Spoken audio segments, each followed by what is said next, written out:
ونتوكل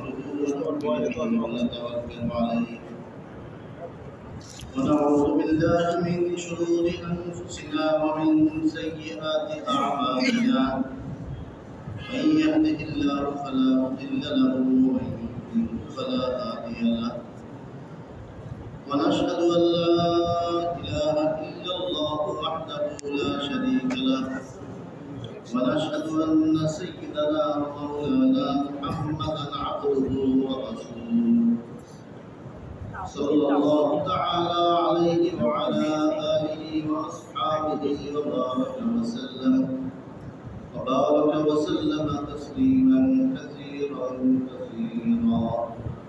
أما بعد فأعوذ بالله من الشيطان الرجيم بسم الله الرحمن الرحيم يا أيها الذين آمنوا اتقوا الله حق تقاته ولا تموتن إلا وأنتم مسلمون وقال الله سبحانه وتعالى الذين آمنوا ولم يلبسوا إيمانهم بظلم أولئك لهم الأمن وهم مهتدون وقال الله سبحانه وتعالى ومن أحسن قولا ممن دعا إلى الله وعمل صالحا وقال إنني من المسلمين قال رسول الله صلى الله عليه وسلم من قال لا إله إلا الله مخلصا دخل الجنة قيل وما إخلاصها قال أن تحجزه عن محارم الله وقال عليه الصلاة والسلام لا يؤمن أحدكم حتى يكون هواه تبعا لما جئت به وقال عليه الصلاة والسلام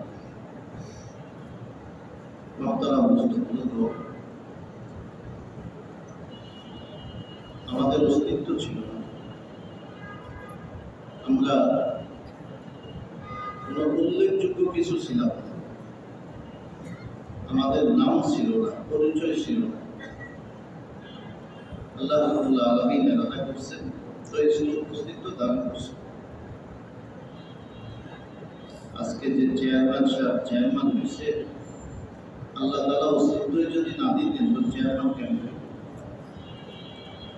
আজকে যে মন্ত্রী হয়েছে আল্লাহ তাআলা যদি তার অস্তিত্বই না দিতেন তো মন্ত্রী থেকে হয়ে যেত। আল্লাহ সব নিয়ামত আকল দিছে, আকল না দিলে কে তাকে মন্ত্রী বানায়? আকল বুদ্ধি আল্লাহ দেওয়া জিনিস, সব নিয়ামত আল্লাহ দেওয়া। আল্লাহ রাব্বুল আলামিন আমাদের জীবন যাপনের এক তরিকা বাতাইছে, যে আল্লাহ তাআলাকে মানবে সে তো জীবন যাপনের ওই তরিকাকে সে অবলম্বন করবে। আর জীবন যাপনের সে তরিকা হলো দ্বীন, ইসলাম। এই যে দ্বীন বলে এক হলো দ্বীনের দাওয়াত দেওয়া, আর এক হলো দ্বীন মোতাবেক নিজে চলা, তার নিজে ঈমান আনা এবং আল্লাহ তাআলার ইবাদত করা। এই ঈমানের মেহনত যে দাওয়াত, যে ব্যক্তি দাওয়াত এবং ইবাদতকে মিলাবে তার দ্বীনকে আল্লাহ তাআলা উত্তম দ্বীন বলছেন। ওমান আহসানু কওলান আই দ্বীন, ওই ব্যক্তির দ্বীনের চেয়ে উত্তম দিক কার হতে পারে? অর্থাৎ তার দ্বীনই হলো উত্তম, যে মানুষকে আল্লাহর দিকে দাওয়াত দেয় এবং নিজে নেক আমল করে এবং বলে যে আমি একজন মুসলমান। এই ব্যক্তির দ্বীন হলো উত্তম দ্বীন।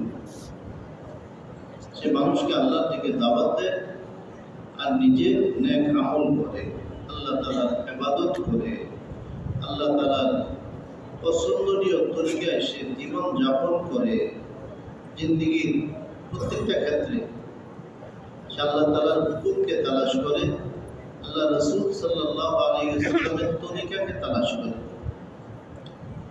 যেখানে আল্লাহ তাআলার হুকুম কি, সকাল থেকে সন্ধ্যা পর্যন্ত, সন্ধ্যা থেকে সকাল পর্যন্ত প্রত্যেকটা কাজে আল্লাহ তাআলার হুকুম আছে, আল্লাহ রাসূল সাল্লাল্লাহু আলাইহি ওয়াসাল্লামের তরিকা আছে। এজন্য আল্লাহ তাআলা রাসূল পাঠাইছেন মানুষের মধ্য থেকে, মানুষের মধ্য থেকে পাঠাইছেন। আল্লাহ তাআলা বলেন যে যদি যদি আমি ফেরেশতাদের মধ্য থেকে পাঠাইতাম তো মানুষ কি বলতো, তুমি তো ফেরেশতা, এটা কি আমাদের পক্ষে সম্ভব? তো আল্লাহ তাআলা মানুষের মধ্য থেকে পাঠাইছেন। যিনি ছোটবেলায় জন্ম নিয়েছেন, যিনি জন্ম নিয়েছেন মায়ের ঘরে, বড় হয়েছেন, যিনি খানা খান, যিনি ঘুমান, যিনি তার জরুরতকে পুরা করেন, যিনি বিয়ে শাদী করছেন, জীবনে ওই সমস্ত প্রয়োজন তার সামনে আসে যেটা অন্যান্য মানুষের সামনে আসে, তার মানুষ যেন সহজে নিতে পারে। আর তিনি শুধু বলেন নাই, তিনি আমল করে দেখাইছেন, আমল করে দেখাইছেন। দিন ভর দাওয়াত দিয়েছেন, আর রাত্রে এত লম্বা নামাজ আদায় করছেন যে কদম মোবারক ফুলে গেছে। তো তিনি করে দেখাইছেন এত লম্বা নামাজ, যে মানুষকে যে দাওয়াত দিচ্ছেন, এত মানুষের প্রতি, মানুষের হেদায়েতের প্রতি আগ্রহ, এত বেশি মহব্বত যে মানুষকে দাওয়াত দিতে গিয়ে মনে হয় নিজেকে ধ্বংস করে দিবে। আল্লাহ তাআলা নবীজিকে লক্ষ্য করে বলতেছেন, লাআল্লাকা বাকিউন নাফসাকা আল্লা ইয়াকুনু মুমিনিন, যে মানুষের ঈমান না আনার উপর মনে হয় আপনি নিজেকে ধ্বংস করে দিবেন। এইভাবে নিজেকে ঢালছে। মানুষ ঈমান কিভাবে, আল্লাহ তাআলাকে কিভাবে মানতে পারে? আল্লাহ তাআলা ওনাকে জান্নাত দেখাইছেন, জাহান্নাম দেখাইছেন, জান্নাতের নিয়ামত দেখাইছেন, জাহান্নামের আযাব দেখাইছেন। জাহান্নামে কিভাবে মানুষ মাথার সাথে পাগুলা বান্ধা, আর গর্দানের সাথে হাতগুলা বান্ধা, আর জ্বলে কয়লা হয়ে যেতেছে, চিৎকার করতেছে, ওই দৃশ্যগুলা আল্লাহ রাসূল সাল্লাল্লাহু আলাইহি ওয়াসাল্লামকে আল্লাহ তাআলা দেখাইছেন। এই জন্য আল্লাহ রাসূল সাল্লাল্লাহু আলাইহি ওয়াসাল্লাম অস্থির থাকতেন, ভিতরে এত মায়া মহব্বত আল্লাহ তাআলা দিয়ে দিয়েছেন। লাখো মায়ের মহব্বত আল্লাহ রাসূলের দিলের মধ্যে আল্লাহ ঢেলে দিয়েছেন। এই জন্য অস্থির হয়ে যেতেন, সহ্য করতে পারতেন। হযরত মুনিব আজদি রাদিয়াল্লাহু তাআলা আনহু আল্লাহ রাসূল সাল্লাল্লাহু আলাইহি ওয়াসাল্লামের সেই অবস্থা বয়ান করতেছেন। রাআইতু রাসূলুল্লাহ সাল্লাল্লাহু আলাইহি ওয়াসাল্লাম ফিল জাহিলিয়াতি ওয়া হুয়া ইয়াকুল ইয়া আইয়ুহান নাস কুলু লা ইলাহা ইল্লাল্লাহ তুফলিহু। জামি আইয়ামে জাহিলিয়াতে, তখন জাহিলিয়াত চলতেছে, দাওয়াত শুরু হয়েছে। আমি দেখলাম আল্লাহ রাসূল সাল্লাল্লাহু আলাইহি ওয়াসাল্লাম মানুষকে দাওয়াত দিতেছেন, যে মানুষ বলো লা ইলাহা ইল্লাল্লাহ, এক আল্লাহ ব্যতীত আর কোনো মাবুদ, এক আল্লাহকে স্বীকার করো, যার কোনো শরীক নেই, যার কোনো সমকক্ষ নেই, যার কোনো মেসাল নেই, যার কোনো নজির নেই। ওই আল্লাহকে স্বীকার করো, ওই আল্লাহকে রব হিসাবে মেনে নাও। এর মধ্যে তোমার কামিয়াবি, এর মধ্যে তোমার সফলতা। আল্লাহ রাসূল মানুষকে দাওয়াত দিতেছেন, আর আমি দেখতেছি আমি মান তাফালা ফি ওয়াজহি, ওই মানুষগুলা আল্লাহ রাসূলের চেহারার উপর থুতু মারতেছে। ومنهم من أساء عليه التراب, তারা আল্লাহ রসুলের চেহারা মোবারকে ধুলাবালু মারতেছে। আল্লাহ রসুল সাল্লাল্লাহু আলাইহি সাল্লামকে গালিগালাজ করতেছে। সকাল থেকে দুপুর পর্যন্ত একাধারে আল্লাহ রসুল সাল্লাল্লাহু আলাইহি সাল্লাম তাদেরকে বুঝাইতেছে, দাওয়াত দিতেছে, আর তারা কেউ থুতু মারতেছে, কেউ ধুলাবালু মারতেছে, কেউ গালিগালাজ করতেছে, কিন্তু আল্লাহ রসুল থামতেছেন না। তাদেরকে বাঁচানোর জন্য অস্থির হয়ে তাদের পিছিয়ে করতেছে। এত মায়া, এত মহব্বত রসুলের দিলের মধ্যে। লাকাদ জাআকুম রাসূলুম মিন আনফুসিকুম আজিজুন আলাইহি মা আনাতুম। তোমাদের মধ্য থেকে তোমাদের নিকট একজন রাসূল আসছে, যে তোমাদের কষ্টকে তিনি সহ্য করতে পারেন। তোমাদের কষ্টকে তিনি সহ্য করতে পারেন। তোমরা আগুনে জ্বলবে, তোমরা জাহান্নামে আযাব ভোগ করবে, এটা তার সহ্য হয় না। কোনো ধরনের কষ্ট তার সহ্য হয় না। হারিসুন আলাইকুম, তোমাদের হেদায়েতের বড় আশা নিয়ে তিনি চলেন। হেরেস লোক তোমাদের হেদায়েতের এত তিনি আকাঙ্ক্ষা করেন, এত তিনি তোমাদের হেদায়েত চান যে নিজের খবর থাকে না যে তিনি নাস্তা করলেন কিনা, খানা খাইলেন কিনা, তিনি একটু আরাম করলেন কিনা। নিজের শরীরের দিকে তিনি তাকান না, নিজের খানার দিকে তিনি তাকান না। দিনকে দিন পার হয়ে যায়, না খায়া থাকে। দিনকে দিন পার হয়ে যায়, না খায়া থাকে, শুধুমাত্র তোমাদের পিছে মেহনত করতে গিয়ে। বিল মুমিনিনা রাউফুর রাহিম, মুমিনদের প্রতি বড় বড় দয়ালু তিনি, বড় দয়ালু তিনি। মুমিনদের প্রতি তার দয়া, তার মায়া অনেক বেশি।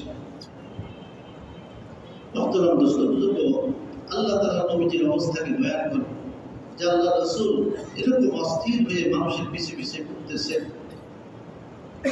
ওনাকে জিম্মাদারি দেওয়া হয়েছে পুরা মানব জাতির। কুল ইয়া আইয়ুহান নাস ইন্নী রাসূলুল্লাহি ইলাইকুম জামিআ, এটা বলি আপনি বলে দেন এই মানব জাতি, আমি তোমাদের সবার নিকটে আল্লাহ রাসূল হয়ে আসছি। পৃথিবী পূর্বে বাস করো আর পশ্চিমে বাস করো, ওই ফিজিতে বাস করো আর বনজগতে বাস করো, যেখানে বাস করো, তিনি রাসূল হয়ে আসছেন। তার রিসালাত কতদিন চলবে? কিয়ামত কায়েম হওয়া পর্যন্ত চলবে। আর কোন রাসূল আসবে না, তারই রিসালাত চলবে, তারই নবুয়ত চলবে। তিনি পুরা মানব জাতির জন্য নবী, তিনি পুরা মানব জাতির রাহবার, পথ প্রদর্শক। আল্লাহ রাসূলের এই কাইফিয়ত, আল্লাহ রাসূলের এই কাইফিয়ত। আমাদের প্রতি নবীজির এত দয়া, নবীজির প্রতি আমাদের কতটুকু মহব্বত? মহব্বত তো আছে, মহব্বত আছে। তো মহব্বত তো অনুকরণের মাধ্যমে জাহির করতে হয়। ইন্নাল মুহিব্বা লিমান ইউহিব্বু মুতিউ, যে কাউকে মহব্বত করে তার ইতাআত করে, যাকে মহব্বত করে তার ইতাআত করে। মহব্বতের আলামত, মহব্বত শুধু জবানে না যে আমি নবীজিকে মহব্বত করি, না, মহব্বত প্রকাশ হবে কিসের দ্বারায়? ইতাআতের দ্বারায়। যে আমার জীবনটা নবীজির জীবনের সাথে মিলতেছে কিনা, যদি মিলে তাহলে মহব্বতের দাবিতে সত্যবাদী, তাহলে মহব্বতের দাবিতে সত্যবাদী। আমি কোন লেবাস পোশাক পছন্দ করি, আল্লাহ রাসূল সাল্লাল্লাহু আলাইহি সাল্লাম যেটাকে পছন্দ করছেন আমিও সেটাকে পছন্দ করি, তাহলে আমি আমার দাবিতে সত্যবাদী। আল্লাহ রাসূলের দুশমন যেটাকে পছন্দ করছে আমি ওইটাকে পছন্দ করতেছি, আর নবীর নামে জিলাপি খাইতেছি, তাহলে তো মিলল না। দাবির সাথে কাজের কোনো মিল হইল। মিল হইল না। এটা তো আমি আমার গরজ পুরা করতেছি, নবীজির নামে আমি কি করতেছি? আমার গরজ পুরা করতেছি। ইহুদি নাসারা পোশাককে আমি উত্তম মনে করি। আমার এক পোশাক হলো শোয়ার জন্য, আরো পোশাক হলো আমার অফিসে যাওয়ার জন্য, খাস মজলিসে যাওয়ার জন্য এক পোশাক। ওই খাস মজলিসে যাওয়ার জন্য আমার যে পোশাকটা, সেটা নবীজির পোশাকের সাথে মিলতেছে কিনা, ওইটাকে আমি একটা বড় মজলিস মনে করি। যদি ওইখানেও আল্লাহ রসুলের এতাআতওয়ালা পোশাক আমি পরি, তাহলে বোঝা গেল আমি নবীজিকে মহব্বত করতেছি। তো ওইখানে লোকজন এরকম হবে, এরকম হবে, আমিও তাদের মতো একটু মিলাই, তাহলে নবীজির মহব্বতের দাবিটা সত্য হলো না। আর কবরে গেলে, দুনিয়ার ছেড়ে যখন যাব, কবরে যাওয়ার সাথে সাথে যখন মানুষ আমাকে রেখে চলে আসবে, সাথে সাথে ফেরেশতা চলে আসবে, আর দেরি হবে না, আর দেরি হবে না। তো কি বলবে? বলো তোমার রবকে, কাকে রব মানছে? রবের সাথে কাউকে শরীক করছে কিনা? এক আল্লাহকে রব মানছে কিনা, যার কোনো শরীক নেই, ওয়াহদাহু লা শারীকা লাহু। কুরাইশরাও এই কথা বলতো, আসমান জমিনের সৃষ্টিকর্তা আল্লাহ, কিন্তু তারা মুশরিক ছিল। তারা কি ছিল? মুশরিক ছিল, কারণ তারা তার সাথে লাত উজ্জাকে মিলে ইউকাররিবুনা ইলাল্লাহি যুলফা। কি বলতো? আরে আমরা লাত উজ্জা মানা এই সমস্ত মূর্তির কাছে যাই, এরা যেন আমাদেরকে আল্লাহর নিকটে পৌঁছায় দেয়। আল্লাহর নিকটে পৌঁছানোর জন্য কোনো মূর্তির তো প্রয়োজন নাই। আল্লাহর নৈকট্য লাভ করার জন্য তো আল্লাহর নবী তরিকা বাতায় দিয়েছে, ওই তরিকাই তো যথেষ্ট। লাত মানাত উজ্জার মধ্যস্থতাতে কোনো দরকার নেই। এই জন্য তারা মুশরিক। ইহুদ নাসারাকে আল্লাহ তাআলা মাগদুবি আলাইহিম বলছেন, দাল্লিন বলছেন। নামাজের মধ্যে আমরা বলি, আয় আল্লাহ আমাদেরকে সঠিক পথে চলান, ইহদিনাস সিরাতাল মুস্তাকিম সিরাতাল লাযীনা আন'আমতা আলাইহিম। ওই পথে, যে পথে চলনেওয়ালাদেরকে আপনি পুরস্কৃত করছেন। গায়রিল মাগদুবি আলাইহিম, অভিশপ্ত যারা, তাদের পথে না। অভিশপ্ত কারা? ইহুদি। নাসারাদের পথে না, যারা পথভ্রষ্ট তাদের পথে না। কারা? নাসারা। তো পোশাকটা তাদের পছন্দ করতেছি, নামাজে বলতেছি আয় আল্লাহ তাদের পথে চালাবেন না, আর খাস মজলিসে যাইতে তাদের পোশাকটা পরে যাই, তাহলে আমি আল্লাহর নবীর মহব্বতকে প্রাধান্য দিলাম নাকি তাদেরকে প্রাধান্য দিলাম? নিজে হিসাব মিলাই, নিজে চিন্তা করি।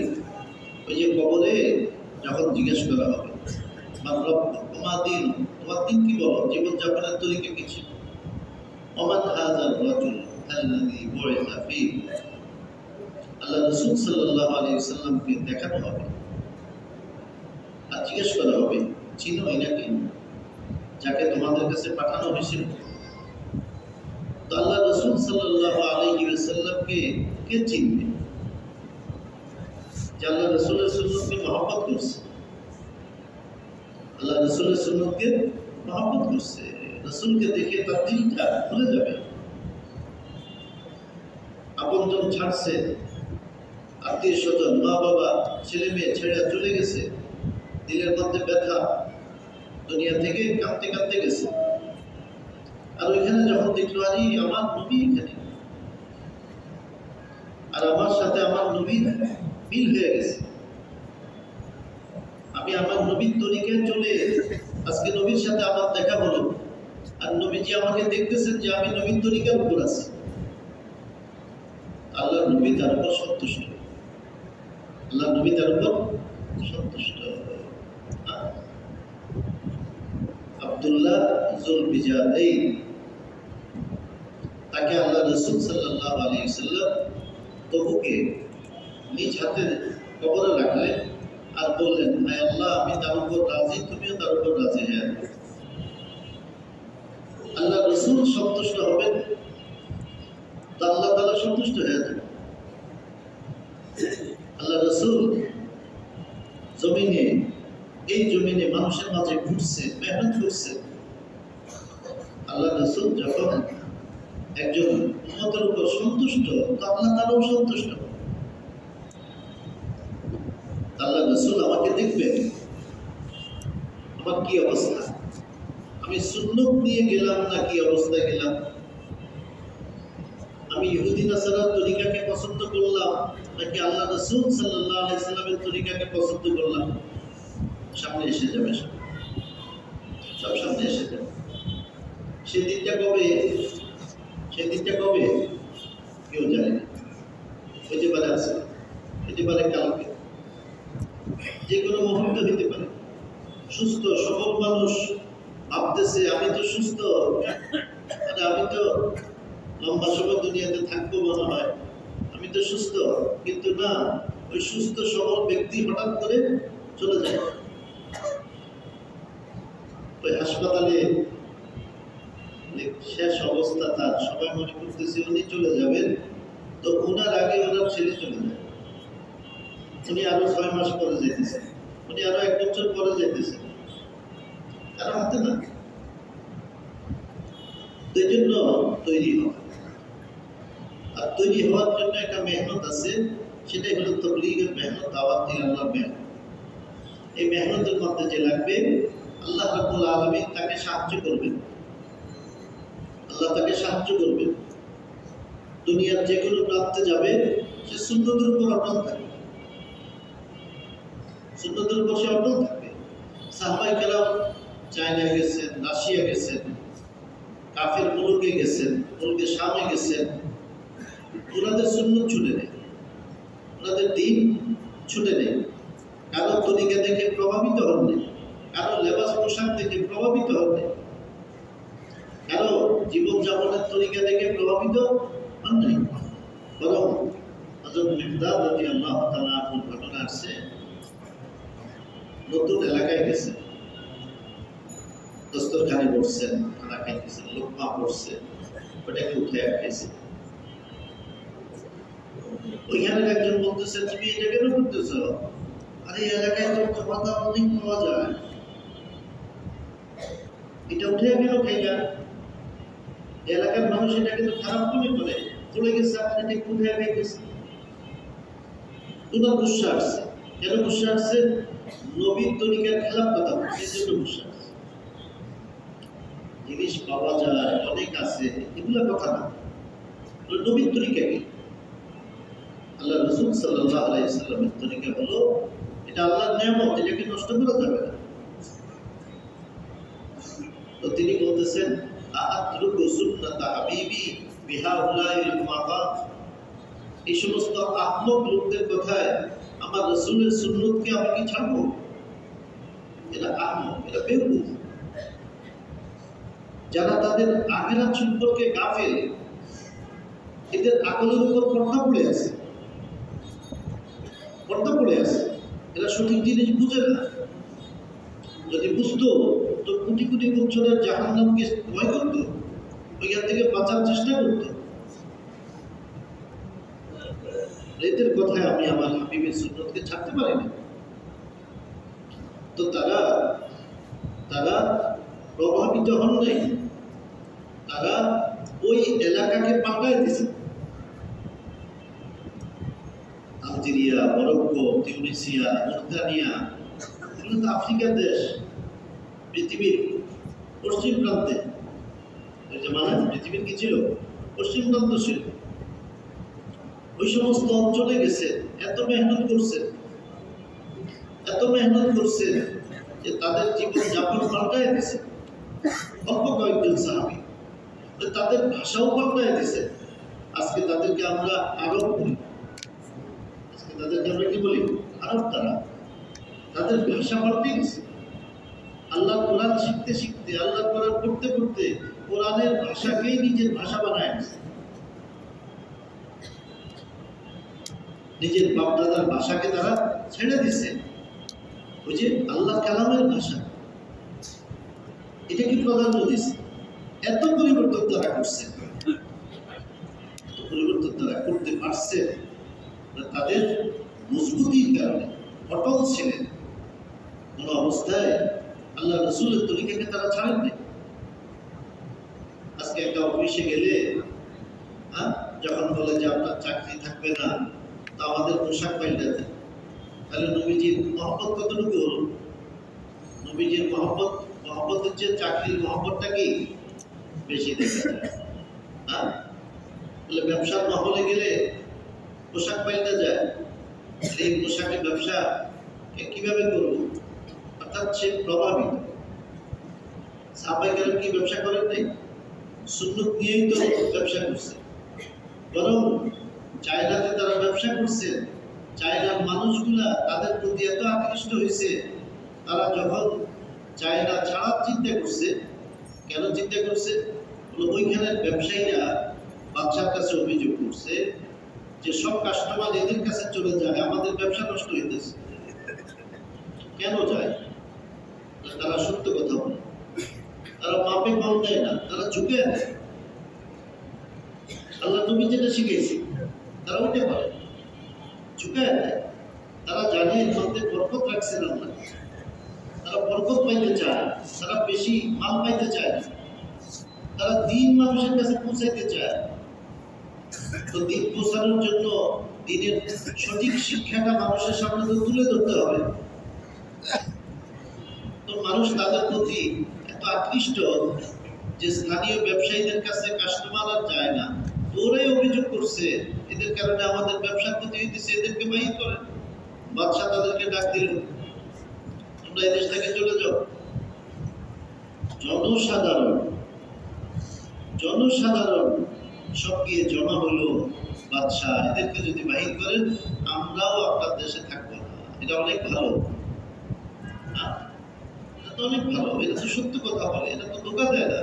আমাদের লোকেরা তো ধোকা দেয়, এটা তো মিথ্যে কথা বলে, এটা তো মাপে কম দেয়, এটা তো 2 নম্বর জিনিস দেয়। এই যে আমূলিক ভাবে দেখাইলে দিন কাকে বলে, তো মানুষ দিনের মধ্যে দেখা যাচ্ছে। তো সাহাবায়ে কেরাম প্রভাবিত হইতেন না, তারা অন্যের উপর প্রভাব সৃষ্টি করতেন। ওনাদের মেহনতে দেশকে দেশ পরিবর্তন হয়ে গেছে, দেশকে দেশ দিনের দিকে এসে গেছে। আজকে যে আমরা দেখতেছি দুনিয়াতে কোটি কোটি মুসলমান, কার অবদান? তো সাহাবায়ে কেরামের অবদান, তাদের কোরবানির দ্বারা তারা নিজের মাতৃভূমিকে ছাড়ছেন, মক্কা মুকাররমাকে ছাড়ছেন, মদিনা মুনাওয়ারাকে ছাড়ছেন। মক্কা মুকাররমাতে নামাজ পড়লে কত নেকি তাদের কি জানা ছিল না? মদিনা মুনাওয়ারাতে নামাজ পড়লে কত নেকি তাদের কি জানা ছিল না? কেন ছাড়ছেন তারা? তারা জানেন আমি যদি এখানে থাকি তো দিন আমার মধ্যে সীমিত থাকবে, আর আমি যদি সফর করি আল্লাহর রাস্তায় যাই, এই দিন পুরা দুনিয়াতে ছড়ায় পড়বে, যে জন্য আল্লাহ তাআলা নবীকে পাঠাইছে। আমরা তো সেই নবীর উম্মত, আমরা তো এক জায়গায় বসে থাকার জন্য না। তাদের কবরগুলা মক্কা মুকাররমার মদিনা মুনাওয়ারাতে পাওয়া যায় না, অল্প কিছু 10-12 হাজার পাওয়া যায়। সোয়া লক্ষ সাহাবায়ে কেরাম যারা বিদায় হতেছিলেন, তাছাড়া আরো সাহাবায়ে কেরাম ছিলেন। কোথায় তাদের কবর? তাদের কবর তুর্কে শামে, তাদের কবর ইয়ামানে, তাদের কবর ইরানে, তাদের কবর আফগানিস্তানে, তাদের কবর পাকিস্তানে, তাদের কবর চায়নাতে। আজকাল তো আমরা এই বড় দিনটা মদিনায় চলে গেছে, কবরটা জান্নাতুল বাকিটা, জান্নাতুল বাকির খেয়ালে ওইখানে গিয়ে তিনি অপেক্ষা করতেছেন আমার মনটা এখানে আসে। অথচ সাহাবায়ে কেরাম মদিনার অধিবাসী হইয়া কবর বানাইছেন রাশিয়াতে, তাহলে কোনটার মধ্যে বেশি ফজিলত? চিন্তা করলে তো বুঝে আসে কোনটার মধ্যে বেশি ফজিলত। আজকে কোটি কোটি মুসলমান, এই বাংলাদেশে এত কোটি মুসলমান, একদিকে বৌদ্ধ আর একদিকে হিন্দু, এই মাঝখানে এত কোটি মুসলমান কোথা থেকে আসে? কি মুসলমান ছিল সবাই? ছিল না। একদিকে হিন্দু, আরেকদিকে বৌদ্ধ। এই বার্মা থেকে নিয়ে বার্মা থাইল্যান্ড কারা বুদ্ধিস্ট, আরেকদিকে হিন্দু, মুসলিম, মূর্তি পূজক। এত মুসলমান থেকে আসলে কেমন মেহনত করছে, যার কারণে আজকে আমরা সঠিক দিন পাইছি। যেই দিনের উপর না চললে না যাতে কোনো রাস্তা নেই, কোনো রাস্তা নেই। আল্লাহ রাসূল সাল্লাল্লাহু আলাইহি সাল্লাম তিনি যে শ্রেষ্ঠ, পুরা দুনিয়ার যত জাতি আছে, ইহুদি, নাসারা, বৌদ্ধ, মুশরিক, যত জাতি আছে সবাই মানতে বাধ্য যে আল্লাহ রাসূল সাল্লাল্লাহু আলাইহি সাল্লামের মতো আর কেউ হতে পারে না, মানতে বাধ্য। দুনিয়ার ওনার যে মেহনতের তরতিব, সাহাবায়ে কেরামকে তৈরি করা, আমলিভাবে দিনকে দুনিয়াতে চিন্তা করে নিজের চোখে দেখে যাওয়া, দুনিয়াতে তালাশ করে তারা যদি কাউকে পাইতো তো ওনাকে সামনে রাখত। নবীরা সব কামিয়াব, কিন্তু আল্লাহ তাআলা আখিরি নবীকে পুরো দুনিয়ার জন্য পাঠাইছেন, ওনার সামনে উম্মত বানায় দিয়েছেন সেরকম। আর আমরা তাদেরই ওয়ারিস, আমরা তাদের ওয়ারিস। এই জন্য আমাদেরকে আজকে পুরো আলোকে সামনে রেখে আমাদেরকে তৈরি হতে হবে। আমরা যদি সাহাবায়ে কেরামের মতো নকল হরকতে থাকি, আল্লাহর রাস্তায় আমরা বের হইতে থাকি, আল্লাহ তাআলা দুনিয়াতে আমাদের মাথাকে উঁচা করে দিবেন, ইজ্জত দান করবেন। যতদিন ওই মেহনত চলতেছিল ততদিন মাথা উঁচা ছিল। আর যখন দুনিয়ার মাঝে আমরা ডুবে গেছি, যেটা আল্লাহ তাআলা বলছেন, ইয়া আইয়ুহাল্লাযীনা আমানু, ঈমানওয়ালারা, এই ঈমানওয়ালারা শুনো, মা লাকুম, কি বলো তোমাদের, ইযা কিলা লাকুম, যখন তোমাদেরকে বলা হয় ইনফিরু ফি সাবিলিল্লাহ, বাইর হও আল্লাহর রাস্তায়, ইসতাআলতুম ইলাল আরদ, একবারে জমিনের সাথে মিশে থাকো। এমন ভাবে শক্ত হইয়া বসে থাকে তিনজনে ধরে দাঁড় করাইতে পারে না, জমিনের সাথে এমন ভাবে মিশে থাকে। ইসতাআলতুম ইলাল আরদ আরাদিতুম বিল হায়াতিদ দুনিয়া মিনাল আখিরাহ, আখিরাতের তুলনায় দুনিয়ার জিন্দেগির উপর সন্তুষ্ট হয়ে গেলে, আমা মুতাউল হায়াতিদ দুনিয়া ফিল আখিরাতি ইল্লা কালিল, আখিরাতের তুলনায় দুনিয়ার নেয়ামত এটা সামান্য। ইল্লা তানফিরু, যদি তোমরা বাইর না হও, ইউআযিবকুম আযাবান আলীমা, আল্লাহ তোমাদেরকে কঠিন আযাব দিবেন, কঠিন আযাব দিবেন। এরপর ওয়ায়াস্তাবদিল কওমান গায়রাকুম, আল্লাহ তাআলা এই কাজের জন্য তোমাদের স্থানে অন্য কওমকে ব্যবহার করবে। ওয়ালা তাদুরুহু শাইআ, তোমরা আল্লাহর কোনো ক্ষতি করতে পারবে না। এই জন্য আমাদেরকে তৈরি হতে হবে, দিনের হেফাজত করতে হইলে আল্লাহর রাস্তা বাইর হইতে হবে। আল্লাহর রাস্তা বাইর হবো, চলতে থাকবো, কাফের মুশরিক দিনের মধ্যে দাখিল হবে, আর বাইর হওয়া বন্ধ হবে, মুসলমান মুরতাদ হবে। কেন আমাদের গানে খবর আসে অমুক এলাকায় এতজন মুরতাদ হয়ে গেছে? কেন? ওই বাইর হওয়ার কমির কারণে। আর সাহাবায়ে কেরাম বাইর হয়েছেন, টাকা যায় লাব্বাইক বলছেন, যে কোনো মুহূর্তে তৈরি হয়ে গেছেন। তো মানুষ কি অমুসলিম দিনের মধ্যে আসতেছিল, বাড়তেই ছিল, নাজাতের পথে আসতেছিল, জাহান্নাম থেকে বাঁচার রাস্তা পাইতেছিল। জিম্মাদারিকে আমাদেরকে দেওয়া হয়েছে, জিম্মাদারি আমাদেরকে দেওয়া হয়েছে। এই জন্য মহতরম বুজুর্গ, আমরা নিজেদেরকে জিম্মাদার মনে করি, দায়িত্বশীল মনে করি। আল্লাহর পক্ষ থেকে দায়িত্ব দেওয়া হয়েছে, কোনো সরকারের পক্ষ থেকে দায়িত্ব না, কোনো পার্টির পক্ষ থেকে দায়িত্ব না। কার পক্ষ থেকে? আল্লাহর পক্ষ থেকে। দাওয়াতের মেহনত এটা কোনো পার্টির মেহনত না, কোনো সরকারের মেহনত না, এটা রব্বুল আলামিন এই মেহনত আমাদেরকে দিয়েছেন, আর এর বদলাও আল্লাহ তাআলা আমাদেরকে দিবেন।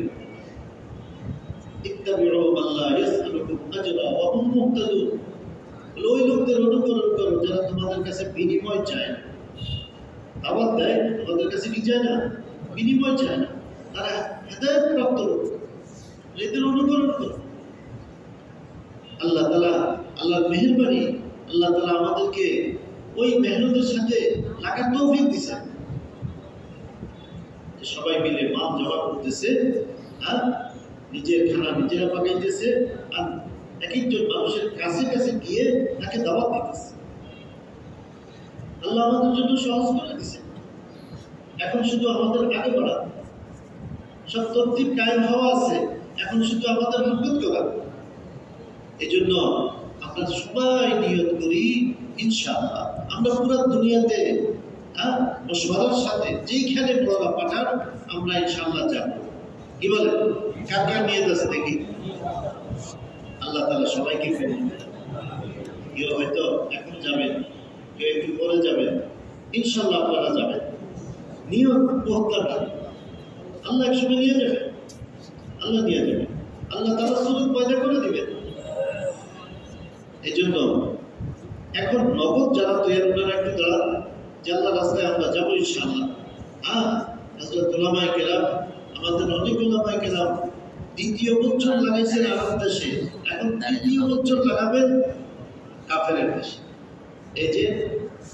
এই যে জমাতবন্দি হয়ে গেছে, মাশাআল্লাহ, মারা যাবার সাথ দেশটাই হয়েছে কোথায়? চিলি, ব্রাজিল, আর্জেন্টিনা, মাশাআল্লাহ, দেখেন দেশটাই হয়ে গেছে। আর এই ফয়সালা নিজামউদ্দিন মার্কাজ থেকে হয়, কাকরেন থেকে হয়, বাংলাদেশ থেকে হয়, কোথেকে হয়? নিজামউদ্দিন আজকে নিজে ফয়সালা করে। আলহামদুলিল্লাহ, দুইটা জমাত তৈরি হয়েছে আমার তৃতীয় সালের জন্য। উলামায়ে কেরাম দুইটা জমাত তৈরি হয়েছে, যাদের 1 বছর লাগছে তৃতীয় বছর লাগাবেন। একটু দাঁড়ান তো দেখি, 1 বছর লাগছে, এখন তৃতীয় বছর লাগাবেন। সবাই মিলে ফিকির করি, কি বলেন? যারা 1 বছর লাগাইছেন সবাই মিলে তাদের কাছে যাই, আমরা ফিকির করি। আলহামদুলিল্লাহ, আমাদের ঢাকা শহরে তো অনেক উলামায়ে কেরাম আছেন যারা 1 বছর লাগাইছেন। আমি যদি সেই নেকিটা কামাই করতে চাই, আল্লাহ সেটা রাস্তা খুলে রাখছেন। তার কাছে যাই, বসি, তার মাসলা কি শুনি, একটু সময় দিতে হবে, বারে বারে যাইতে হবে, তখন তিনিও তৈরি হয়ে যাবেন। যাবো তো ইনশাআল্লাহ। যাদের এখন 1 বছর লাগে নাই, 4 মাস লাগছে, চিন্তা লাগছে, গরমের সময় লাগছে, এখন 1 বছর লাগাবেন। একটু দাঁড়ান তো দেখি, হযরত উলামায়ে কেরাম কে আছেন? একটু দাঁড়ান, নিয়ত করলেই তো রাস্তা খোলে। দাঁড়ান দেখি, 1 বছর এখনো লাগে নাই, ইনশাআল্লাহ 1 বছর লাগাবো, 1 বছর লাগাবো। এই যে মাশাআল্লাহ, একজন দাঁড়ায় গেছে, আল্লাহ কবুল করে। মাশাআল্লাহ, আল্লাহ কবুল করে। এই যে মাশাআল্লাহ, আল্লাহ কবুল করে। আমাদের সবাইকে জিনিসটা মাথায় নিতে হবে, বারে বারে যেতে হবে। শুধু এমনি বললে ও যদি আসবে না, তার সাথে পুষতে হবে। কিভাবে তিনি বাইরে হইতে পারেন দেখতে হবে। এখন আমরা বলি 5 মাস আমরা ইনশাআল্লাহ যাবো। তারা তো এখন দাঁড়ান দেখি, 5 মাস আমরা বিদেশে যাবো, 5 মাসের জন্য। একটু হিম্মত করে দাঁড়ায় যায়, শুধু হাত নেই, দাঁড়ায় যায়। আল্লাহ কবুল করেন। মাশাআল্লাহ, মাশাআল্লাহ, মাশাআল্লাহ, আল্লাহ কবুল করেন। 5 মাস, যে 5 মাস, মাসদুরাত 14 মাস, তারাও মাসদুরাত 14 মাস। মাকে নিয়ে, বিবিকে নিয়ে আপনি বিদেশ সফর করবেন, আরে তাদের উপর তো আরো বেশি মেহনত করা দরকার। আপনার একটু একসাথে জমা হবে, একদিকে জমা হবে, কোন দিকে জমা হলে ভালো হবে? আচ্ছা, বসে হালকা হিসেবে বসে জমাতগুলোকে কম্পাল করবো আমরা। এখন আমরা 4 মাসের জন্য ইনশাআল্লাহ বাইরে আমাদের ইস্তেমা থেকে। আলহামদুলিল্লাহ, আমাদের কত 1,500 জমা বাইরে হয়েছে। আল্লাহর মেহেরবানি, অল্প সময়ের মধ্যে তৈরি। কি বলেন? কোনো সময় পাওয়া গেছে? কোনো সময় তো পাওয়া যায়। এর মধ্যে আপনাদের হিম্মত, আপনাদের মেহনতের দ্বারা আল্লাহ তাআলা এই পরিবার জমাত তৈরি করে দিয়েছে। বাংলাদেশের এখন প্রত্যেকটা এলাকায় আমাদের জমাত চলতেছে, প্রত্যেকটা এলাকায়। এই অল্প সময়ের মধ্যে আমাদের সাথীরা হিম্মত করছেন, মেহনত করছেন, আর কতগুলো জমাত বাইরে গেছে। বিদেশের জন্য জামাত তৈরি হয়ে গেছে। এখন আমরা এখান থেকে হিম্মত করলে ইনশাআল্লাহ আমাদের যে মেহনত, পুরা দুনিয়াতে দিন চিন্তা করার এক মেহনত, যে মেহনতের সাথে আল্লাহর সাহায্য আছে, মেহনতকারী মেহনত করতে করতে আল্লাহর কাছে কবুল হয়ে যায়। ওই মেহনতের উসিলায় মেহনতকারী কি আল্লাহর কাছে কবুল হয়ে যায়, মকবুল হয়ে যায়, মাহবুব হয়ে যায়, প্রিয় হয়ে যায়। হ্যাঁ, এই জন্য 4 মাসের জন্য কেন্দ্রে একটু দাঁড়াতে দেখি, 4 মাসের জন্য বাইরে এটা হিম্মত করে দাঁড়ান, আল্লাহ কবুল করেন। মাশাআল্লাহ, আরো দাঁড়ান, আরো দাঁড়ান। আমাদেরকে তো প্রত্যেকটা এলাকায় আয়োজন চলতে হবে, প্রত্যেক ঘরে ঘরে বুঝতে হবে। আমরা না বুঝলে ওইখানে বাতিল বুঝবে। বাতিল চলে মাল দিয়ে, বাতিল চলে মানসাব দিয়ে, পথ দিয়ে, বাতিল চলে আওরাত দিয়ে, মহিলা দিয়ে, আর কি দিয়ে চলে? হুকুমত দিয়ে চলে। হ্যাঁ, তো বাতিল ইমানকে নষ্ট করবে, আখিরাতকে নষ্ট করবে। আর হক চলে কি দিয়ে? হ্যাঁ, দাওয়াত এবং দোয়া। জিন্দা যেরকম 2 পায়ে চলে, হক 2 পায়ে চলে। হ্যাঁ, জিন্দা। আর বাতিল হলো মুর্দা, কাঠের উপর 4 পায়া থাকে, কি বলে? 4 পায়ার উপর চলে। হ্যাঁ, হকের মেহনত আসবে, বাতিল দূর হবে। যা হাক্কু ওয়া যাহাকাল বাতিল, ইন্নাল বাতিলা কানা যাহুকা। হক এসে গেছে, বাতিল খতম হয়ে গেছে। আল্লাহ রাসূল সাল্লাল্লাহু আলাইহি সাল্লাম দীর্ঘদিন মেহনত করার পরে যেদিন মক্কা বিজয় হয়েছে, কি বলছিলেন? যা আল হাক্কু ওয়া যাহাকাল বাতিল, বাতিল খতম হয়ে গেছে। আর বাতিল তো খতম হবেই। হকের মেহনত লাগবে, কুরবানি লাগবে। করবো তো সবাই কুরবানি। আচ্ছা, চিল্লার জন্য যারা বাইরে বলবেন একটু দাঁড়ান, চিল্লার জন্য যে আমি 4 মাস পারতেছি না, যে আমি চিল্লার জন্য বাইরে হবো, তারাও দাঁড়ান। হ্যাঁ, দাঁড়ান ভাই। আমরা নিয়ত করবো আর হিম্মত করবো, আল্লাহ আমাদেরকে সাহায্য করবে। আমাদের প্রত্যেকটা মসজিদ থেকে জবাব তৈরি করা দরকার।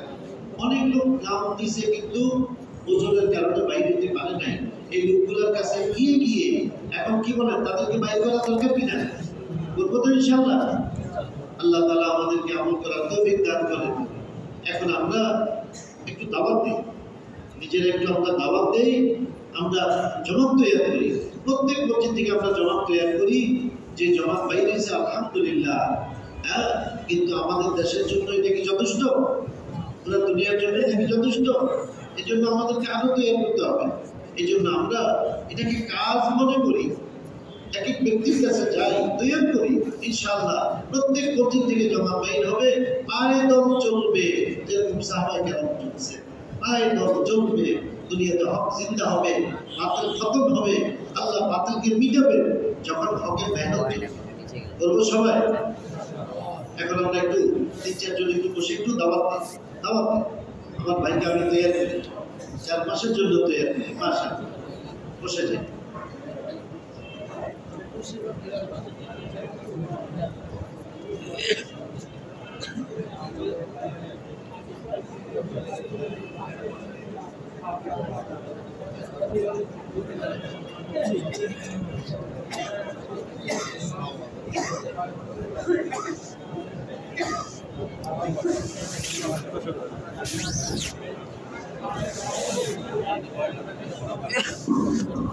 আমরা রাশিয়াতে গেছে, চীনে গেছি, আফ্রিকাতে গেছি, এই ঘটনা কইছি।